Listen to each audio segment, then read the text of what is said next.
आमच्याकडच्या बाप्पाच्या विसर्जनाची तयारी आता सुरू झाली। सगळ्यांनी मिळून आम्ही आज छोटासा घरच्या घरी सत्संग, प्रसाद, आरती असे करण्याचे ठरवले होते। शिव शिव शिव शिव शिवाय नमः, शिव शिव शिव शिव शिवाय नमः, हर हर हर हर ओम नमः शिवाय, हर हर हर हर ओम नमः शिवाय, हर हर हर हर ओम नमः शिवाय, हर हर हर हर ओम नमः शिवाय, ओम नमः शिवाय। बाप्पा घरी असले की एक उत्साहाचं वातावरण सगळीकडे असते।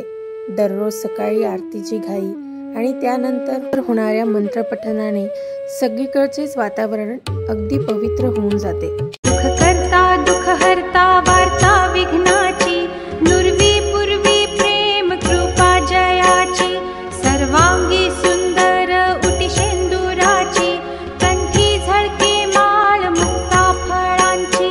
जय देव जय मंगल मूर्ती, दर्शन मात्रे मन कामना पूर्ती। जय देव जय देव। बाप्पासाठी आणि विसर्जनाचा असा महाप्रसाद तयार झाला।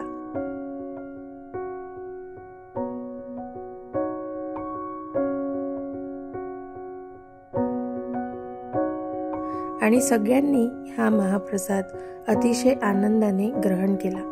विसर्जन असले तरीही असाच उत्साह कायम ठेवायचा असे आम्ही सगळ्यांनी ठरवले।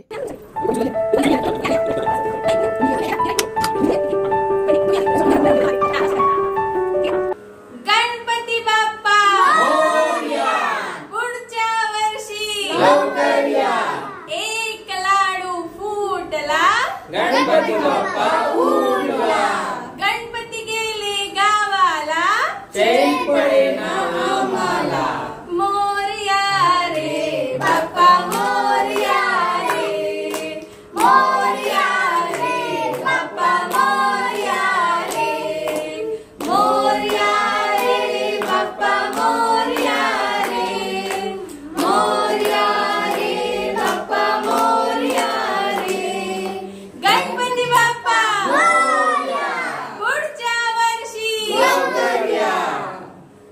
विसर्जन ही एक प्रथा नसून खरं तर पुढच्या आगमनाची एक ओढ आणि वचनबद्धता आहे।